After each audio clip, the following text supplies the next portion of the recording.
This is the NFL Pick'em podcast hosted by Donovan, TJ, and Mason, where we see which teacher has the best picks for the NFL season. Good afternoon, everybody, from E11. It's the NFL Pick'em show, hosted by Donovan, Mason, and Todd. Let's get started. So, boys, how do we feel about this last week of football? a lot of stuff happened. You know, personally, as a Lions fan myself, I really enjoyed this week of football. I bet. I am also a Lions fan, and I enjoyed it. You know, so first off, gotta love that the Lions won this week against the defending Super Bowl champs, Kansas City Chiefs. But also, unfortunately, the Green Bay Packers won, but they did defeat another division rival in the Bears. And the Vikings did lose to the Buccaneers in a surprising game, to which I even thought the Vikings would win, even though they lost a bunch of their skilled players. Just a good week of football for the Lions in the NFC North. Unfortunately, I don't have any good reports for the AFC West division, as my Chargers took the L. Yeah, that was not a good day. So let's get to some of those class rankings. So the leader for this week looks like Miss Hurt's class, who is 14-2. That is an awesome record. That's really good. Amazing record for those people in Miss Hurt's homeroom. And then we have it followed up by Mr. Williams' homeroom, Mrs. McMahon's number 1 homeroom. Actually, sorry, second place goes to Mr. Gilliam's class. And, well, yeah. So we got first is Miss Hertz, second is Mr. Gilliam, and then we have a tie for third place. We have a lot of ties this week. A lot of ties. Let's see. We gotta go through. So since we have a lot of ties, we gotta go through the Monday night. I will say there was a few classes that did not put a Monday night final score, so they will automatically not be qualifying to win this third place. But since the final score combined was 38 points, the closest to 38 wins. Let's see. But yeah, this is a reminder to y'all homerooms to have all those tiebreakers filled out, because if you tie up like this, then you have a better chance of winning. It looks like Mr. Earl has took third place this week. He predicted a score of 42 combined points, and since the score came out to 38, Mr. Earl's class is taking third place this week. Followed up by, let's see, we got, oh wait, who is it? It's Miss Liz Lestrange's class. And then Mrs. McMahon, too, did not put a final score, so she will take third out of that tie. After this whole week, Mr. Weber is only, 9-7. So, some of the homerooms beat Mr. Weber this week. A lot of the homerooms actually beat Mr. Weber. Yeah. So, if you're listening, Mr. Weber, you're going to have to step up on your A game on that. And never doubt the Lions, Mr. Weber. Did he doubt them? He did. He did pick the Kansas City Chiefs. Come on. Never doubt the Lions. But, I mean, he kind of takes, every year he has that survey for the students to see who will win the Super Bowl. And I think he went on to the Kansas City Chiefs prediction of that one. Hey, that's a good pick. But not when you're facing the Lions this year. It's not when you're facing the Lions. Let's get to the scores around. What games shocked you the most, guys, this week? Honestly, the Browns-Bengals. The Browns-Bengals game was very shocking in my part. Which I was at, actually. If you'd like to talk about it. It was a very fun time. It was wet. It was cold. I got up at 3 a.m. for the game. We got there at 7 or 8. It was raining the entire time, but it was very fun. Very good atmosphere. I'm not even a Browns fan, but it was just a very fun atmosphere. You know, about this game, what was crazy to me is that wide receiver 2 for the Bengals, T. Higgins, was targeted 8 times and did not catch one ball. Like, this Browns secondary absolutely locked up the Bengals this week. The Browns defense was doing really good. The Browns defense might actually be top tier this year. It might be up there with like the Jets. And another defense that really came and showed it this week was the Dallas Cowboys. Yeah. The Dallas Cowboys went on to Sunday Night Football prime time in MetLife Stadium and just absolutely whooped on the Giants. Just I was gonna say as well, the Ravens game was kind of a blowout, if you could say that. But I mean, unfortunately, Houston has not had like the best few last years, so it's kind of an iffy program. But also, J.K. Dobbins is going to be out for the rest of the season because of the torn Achilles tendon. Yes, so we will. That's going to be a wonder of concern for that Baltimore offense, and see how it goes without J.K. this season. And this torn Achilles for J.K., I know people don't want to ask the question, but it might actually beg the question if J.K. Dobbins should continue his football career. You know, he started off his career with like a torn ACL, recovered from that. Next season, he got a concussion, missed a few games, and now he's back. It finally looked like he was going to be healthy, and in the first game of the year, he tears his Achilles. It just for his personal health, it might just bring up the question that if he should or should not hang up the cleats. Absolutely, Todd. He's 24 years old, so he's young, but he also is 5'10" and over 200 pounds. So that's another factor you have to put inside too. Of that stuff is a huge factor of how stuff like that can be re-injured quickly because how much weight and what's your directional on that stuff. So it's not, you can't really play around with that stuff, unfortunately. Now, following up, there was a lot of debuts for different players on different teams, and I just want to ask you guys, who was your most anticipated player that you'd like to go see play for their new team? Like who are you most excited to watch to play their first game on their new team? Well, that's a hard question. Mason, you want to start that off? Not really sure. How about Todd? Let's start with you. Personally, it's honestly a tie between Aaron Rodgers, which I think the whole NFL was excited to see what he was going to do. Unfortunately, he did leave a little early, unfortunately. He did leave very early. After four plays in his first ever drive as a New York Jet. He tore his Achilles and will be out for the season. I know Robert Saleh was mad, but honestly, while watching the game, Zach Wilson didn't look good, but he also didn't look as bad as he did the first few years of his career. I think having Aaron Rodgers with him during the training camp, I think that was just some motivation for him to be just a better, not just a team member, but as a person and a quarterback. Because I know that the Jets just have had a few rough years in the program. Sure.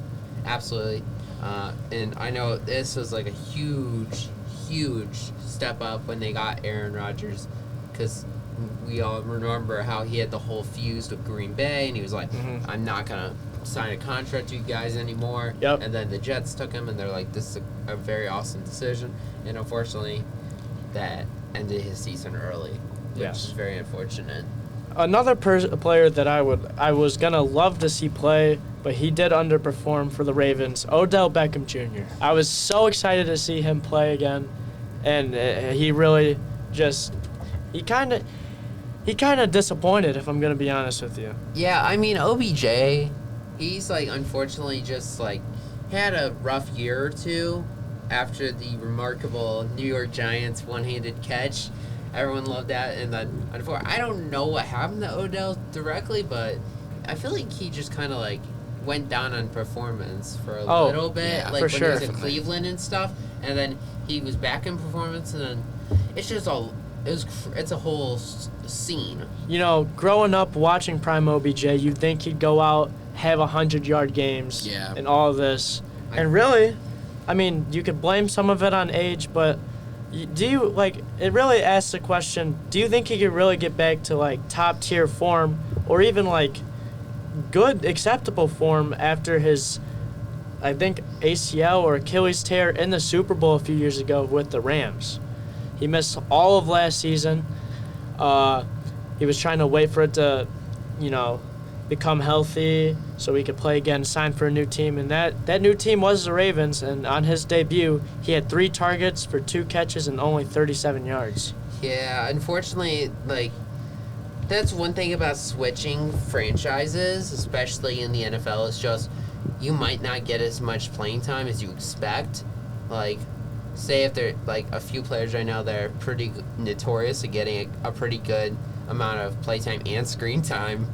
Joe Mixon of the Bengals, yes. He's like Joey B's one-hand man over on his right side. So, but that's one thing. If Joe goes on to another franchise, then he might just lose all his time he gets to be on the field. That is true. That is very, very true. So, yeah, that's one huge thing about that. Speaking about all these season-ending injuries in Week 1, let's jump back to last year. Who are you most excited to watch after recovering from an injury that they sustained last year? Because personally, I loved how well Breece Hall was able to jump back from his ACL tear last year and just really, really dominate kind of on this Buffalo Bills defense. Because I was going to say, unfortunately, as we spoke earlier, Odell was the guy, but I would not prefer to talk about that anymore after the 2 receptions for 37 yards. Yes, that's unfortunately not the way to go. But I mean, at the end of the day, did the Ravens get the W? They did. Yes, they did. But they did. I mean, unfortunately, did face a a Texans team that was a rough not game the for the Ravens. But I mean, also, I like I said earlier, I want to see how the team just performs without J.K. this season. Are they just going to try to pass the ball now? Or are they going to try to rely less on running? Or what's the situation on that? With Breece Hall, he had 10 attempts for 127 yards. Personally, I thought he looked less explosive, but, that's expected for when somebody is trying to come back from a knee injury, especially a tear. That's really just not what you like to see. I'm really glad that he was able to come back and, at least look a little bit like his old self his rookie year. Personally, I believe that if he did not get hurt, he probably would have won Rookie of the Year over his teammate Garrett Wilson. Absolutely. So let's get started on next week's games that we're interested in. Oh, for sure. I really like the Raiders versus Bills game. I feel like that's going to be an awesome matchup. Yeah, the Bills coming off a pretty big loss to the Jets in overtime. A lot of people don't say, we're going to beat the Jets this week, hold on, and they get their butt whooped. So, or just lose pretty bad in overtime from a punt return. Oh, so for sure. It's kind of funny because we all know Bills Mafia is crazy and it's like their whole thing down in Buffalo. They don't play around over there. But when they lose, it's not the best situation. Personally, 2 games that I'd be looking forward to. Of course, I got to look forward to Seahawks-Lions, not just because it's my Lions, but honestly, I think it'll be an exciting matchup. Last year, high-scoring game, really, really high-scoring game. But now that this Lions defense has gotten better and those young guys from Seattle are now have a year under their belt, I think this could be a really exciting and honestly high-scoring game with these 2 high-powered offenses. I mean, absolutely. They're, like you said about those rookies last season, they've finally got their more improved shoulder pads to go. So they got the butterflies out and everything. But I think, honestly, the most exciting game of Week 2 will be the undefeated Jets versus the undefeated Cowboys. Oh, that's gonna be a good game. I This one's feel going to be a Fox very good needs game. to cover that as the game of the week. I'm going to be honest with that one. And I'm actually... I know they don't usually do 2 primetime games back to back, but Jets-Cowboys would be an awesome primetime game. They just need to start doing that. Just hold on. Who's scheduling Fox's American Game of the Week? I wonder. I don't know. I don't mind working at that department scheduling all that stuff Steelers now. rivalry game. I don't know. And the Browns and the Steelers, that's going to be a decent rivalry. Ravens-Bengals. Talking about the Bengals, though, I don't know what happened to Joe Burrow. I don't know. I don't know if it's just what happened at training camp that got him, or because it just looked like they were playing pretty bad form. Like it looked like if they didn't know how to play football. It did. That's how I could summarize it up. If we didn't know how to play football, that's the Bengals. In my opinion, since I was at the game, they did not look good at all. I don't think they're gonna do good this year, but they could change it around this week. But personally, I think once Joe Burrow gets more comfortable playing on his injured leg that he did injure in the beginning of training camp, once he gets more confidence back under himself, I think the Bengals should be fully, fine. So. I think he only went 14 for 31 with 82 yards. So that's not amazing. Yeah. Unlike Deshaun, he got 16 for 154, but he got 3 sacks and 1 interception. So, I mean, hey, he looked decently good though. To be fair though, a lot of high top tier quarterbacks had terrible games this week. Yeah. Absolutely. Josh Allen had 4 turnovers, 3 of them throwing to, I'm pretty sure, the same player on defense all 3 times when he got intercepted. And then that one fumble where he got absolutely laid out by a Jets defensive lineman that pretty much almost cost him the game. But I mean, I was also going to say, let's talk about that the Denver-Las Vegas game. That was pretty close for the Broncos. I don't know what they're doing over there, but I just feel like it can't just be Russell Wilson. I feel like somebody's over there kicking the team. I totally agree with you. I think that I want to say the Raiders won this game more than the Broncos lost it. Yeah. I feel like the Broncos really were just playing themselves, and I think that's mainly the reason they lost it. They were just they lost the game. I don't know if the Raiders won, but the Broncos lost themselves the game. But I mean, it was a game of the West. Oh, for sure. But I mean, Russell Wilson going 27 for 177 with 2 touchdowns. That's pretty good for Russell Wilson. We unfortunately, after he left Seattle and went to Denver, we saw just those numbers dipping every single game. But Jimmy G is, I don't know how we should talk about Jimmy G. He's doing okay, and I mean he could be doing better in San Francisco. I'll be honest with you on that one. Like he was going to the Super Bowl for it, but now he's in Las Vegas throwing interceptions and only going 20 for 200. So he's only going like 10 yards throw. Yeah. But, I mean, he kept moving the chains to get the first downs to get the win. Patrick Mahomes, though, on the other hand, he went 21 for 39. He only had about a 58% completion percentage, which I don't know if I could, or not even 58, 54. I don't know if I can fully blame that completion percentage being so low on Patrick Mahomes and more on the Chiefs receivers. Yeah. I would blame, what's his name? Tony. I'd blame Kadarius Toney. I'd blame, honestly, Jerick McKinnon, which pains me to say because he is on my fantasy team. And I honestly think Jared Goff, during this game, at some points in times, looked better than Patrick Mahomes. He looked really good. He looked very good. He went 22 for 35, 253 yards, and 1 touchdown to Amon-Ra St. Brown. Honestly, this Lions team is looking very impressive. Aiden Hutchinson is looking very impressive. Jared Goff really has got his confidence back. After those last few years in L.A., I honestly think he got his confidence back. And Amon-Ra St. Brown is looking like a top 10 receiver in the NFL. David Montgomery's doing good, too. So is Gibbs.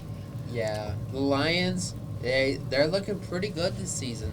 They had a really, I would say probably one of the goodest preseasons I've seen in my life, because from like 2005 onwards they've just not looked as good. As soon as Calvin Johnson and all their Hall of Famers left, it just kind of went downhill. For sure. That's how you could say it. Yeah. Well, fortunately, I don't know. It went down a steep hill. I don't know if it's just the coaching or like the players or if it's just a mix of everybody, but it just make it look the team good this season. No players on Thursday night for the Kansas City Chiefs had more than 5 receptions and two more had more than 5 receptions or 5 or more receptions for the Lions. One had 4. It just really was not a good game for the Chiefs receiving corps at all. Let's talk about my Chargers. Unfortunately, let's go to your Chargers. Yeah, we lost at Miami 36-34. Tua threw 466 yards and 3 touchdowns to Tyreek Hill. You know, that's a lot of yards. No disrespect to Tua, but I feel like that guy, he's like a machine, though. Because he does not stop. I'm Honestly. not joking. He almost threw 500 yards in a single game, which is really good for a quarterback. And Tyreek Hill went just absolutely ballistic. He had 11 receptions for 215 yards, 2 touchdowns, almost a 20-yard average per catch. He honestly, after this game, has put himself in conversation for the best wide receiver in the league. Absolutely. He's unguardable. He's, like you said, he's unguardable. He'll juke you out. He will run at you. He be not messing around. He will burn you, and then even then, with this Dolphins receiving corps, you could say, hey, let's try to shut down Tyreek Hill. And notice how I didn't say, let's shut down Tyreek Hill. I said we could try by double-teaming him. You can't guarantee You can't guarantee anything. But even if you try to double-team him, then somebody's going to have to guard Jalen Waddle, who went 4 receptions for 78 yards and almost, again, another 20-yard average. Yeah, you can't guarantee anything with that Miami offense now. You cannot. I don't know if it's Coach McDaniels or just Tua and the crew that's just keeping this offense looking good and clean. Even though they almost got the W. Almost lost. But it was I should say it's a very close loss. It is definitely a very close loss. And the Chargers personally didn't look that bad either. Yeah, Justin Herbert was going 23 for 228. And he didn't get any interceptions. He did rush 5 times for 18 yards, that's not every quarterback's strong suit. Really, the only quarterback I would say who has a strong suit of running out the pocket and keep running and running and running like there's no tomorrow, that's probably Patty Holmes. I'm being biased on this one. Yes. But he does have he's like in his 30s, so he is starting to develop enough running skill. But I feel like that's not his main tool. It's still his throwing arm. Coach Reed's always making him for sure. use. And in that conversation for scrambling quarterbacks, I'd also add Lamar. I'd add Lamar. Absolutely. Lamar is a huge candidate. Yep. I'd add Justin Fields. He should be very good. I know I'm a Lions fan, and it pains me to say that the Bears might actually finally have a franchise QB for the first time in their whole existence. I mean, Justin Fields, he could scramble for days. He just has to get his arm accuracy down. Justin Fields kind of showed his talents at Ohio State, so. Oh, for sure. There's no ify and buts about his skill, because he can throw the ball, I'll be honest with you. As long as Soldier Field's not covered in snow or rain, then he's good to go. And honestly, we could also add Jalen Hurts, and we could also add Josh Allen in that scrambling type of QBs. But the difference maker between this is Josh Allen, when he scrambles, he does not care about the health of his body. He does not. He does not. Hey. He'll jump over you. He'll run through you. It really does not matter to him. But honestly, another person that I think it's more entertaining to watch. It is definitely very entertaining. How many times do you guys see like a 30, 40-year-old man just jumping over other humans? How many times do you see that? You don't. You never see that. Honestly, I also think in a few years we could see Anthony Richardson also in that list. He had an amazing game even though they lost. It was probably the best rookie debut for a quarterback that we've seen this year. Absolutely. So we got a double header for Monday Night Football next week, which is awesome. We got the New Orleans Saints versus the Panthers, and the AFC rivalry match between the Steelers and the Browns. That's going to, I mean, it's going to be a packed full Monday. It's going to be. It is. Get out of school, you're ready to go watch these games and get it. Sunday night and both the Monday night games are just in-division rivals. We got Dolphins versus Patriots.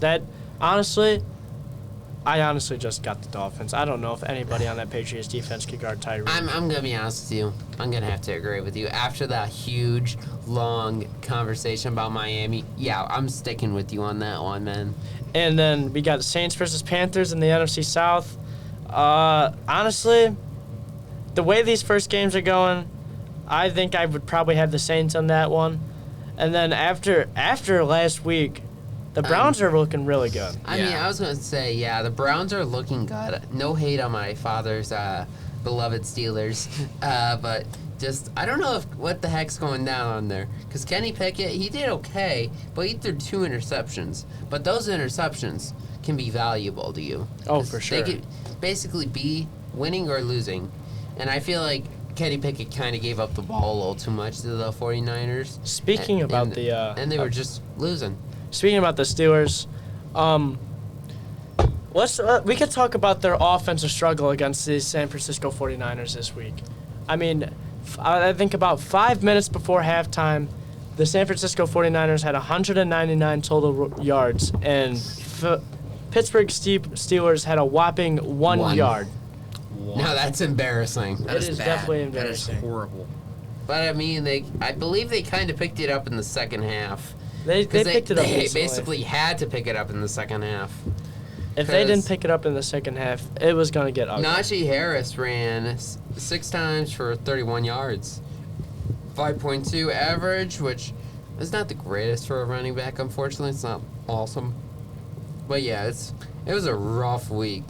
Rough game for the Steelers. And especially Cam Hayward, one of their biggest receivers, besides a wide receiver, their tight end, unfortunately got injured, and Coach Tomlin just gave this very vague answer about his return, so we don't know anything about Cam Hayward's situation. I think you messed up your words a little bit there. Cam Hayward's a defensive lineman. It's all right. Yeah, it was saying though. I was checking score and it showed up as he was injured, and it was still looking at. But I mean, he's still a big guy though. He is. He honestly is a very big part of this Pittsburgh Steelers defense. Kenny Pickett, he struggled a little bit during this game. But I mean, you have to remember, this is like one of his first like big games in front of a crowd. 'Cause even though he went to Pitt and played basically in the same like area of Pittsburgh as, I think Pitt plays at Heinz Field as well. So I'm not sure. To my knowledge, they do, but. It's kind of different when you have a few thousand like fans in a college game compared to like 20 to 40,000 people. So it's a little bit of a different atmosphere, and it can be more intimidating. For sure. I think still he has to get under those butterflies out before he can play his peak performance, because we all know Big Ben, he didn't come out of Lima, Ohio and be like, yeah, I'm here to throw a football all day. It took him years to become a franchise quarterback for the Steelers. You know, it took him years to earn that spot. For sure. So, there you go. That's what I gotta say. Yeah. I think actually we did not cover this one. What's our last coverage today? Our last coverage for today, the Rams versus Seahawks. The Rams showing up with a surprising W over the Seahawks. Sure. I honestly think. I definitely did not expect, and actually most of the teachers this week did not expect the Seahawks to be losing to the Rams. Yeah, I didn't think the Seahawks were going to lose to Rams, but it looked interesting to me. It did.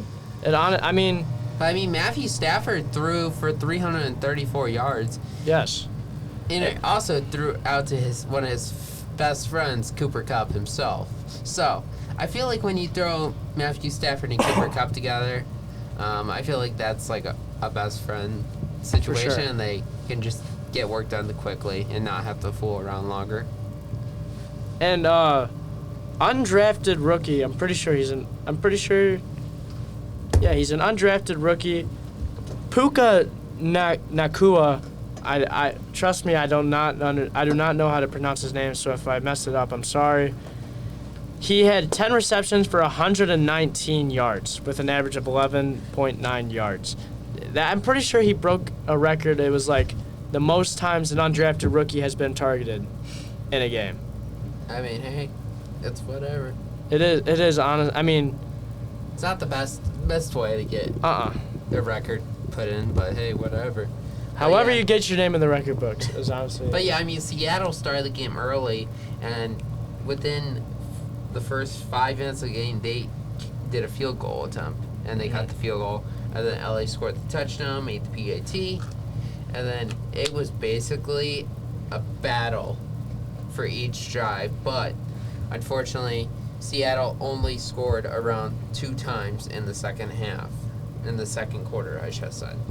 And LA only got 0, while I don't know if it was what Coach Sean McVay said in the locker room to the guys for LA, but during the third quarter, LA was getting their stuff taken care of, where they got a touchdown and a field goal, and then leading to another field goal and another touchdown and another field goal. So I don't know, like I said, if McVay told them to get their stuff together and just go out and play, but they still got the W at the end of the day. W is a W, as I like to say. So it looks pretty nice on the record instead of having an L. But that is all for this week of Week 1 of the 2023-24 NFL season. This has been Pick'em's Podcast with Donovan Ort, Mason LaFartha, and Todd Dow. We'll see you next week for Week 2. Check those mailboxes for your Week 2 papers.